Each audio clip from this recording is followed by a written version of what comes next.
లండన్లో భారతీయ రెస్టారెంట్కు నిప్పు పెట్టిన ఘటనలో 5గురు వ్యక్తులు గాయపడ్డట్లు స్థానిక పోలీసులు ఆదివారం వెల్లడించారు.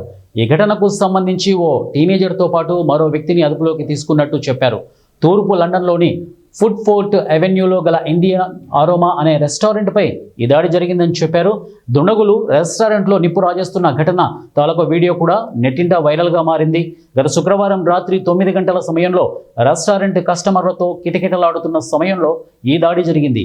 సీసీటీవీ ఫుటేజ్ ప్రకారం మాస్కులు ధరించి 3 వ్యక్తులు రెస్టారెంట్ లోపలికి వెళ్లి అక్కడ నేలపై ఏదో ద్రవాన్ని జల్లి ఆపై నిప్పంటించారు. చూస్తుండగానే ఊవెత్తిన గది అంతా మంటలు వ్యాపించాయి. దీంతో ఒక్కసారిగా రెస్టారెంట్లో కలకలం రేగింది.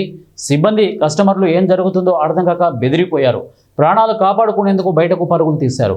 దుస్తులకు నిప్పంటుకున్న ఓ వ్యక్తి బయటకు పరుగు తీసిన దృశ్యాలు నెట్టింట వైరల్గా మారాయి.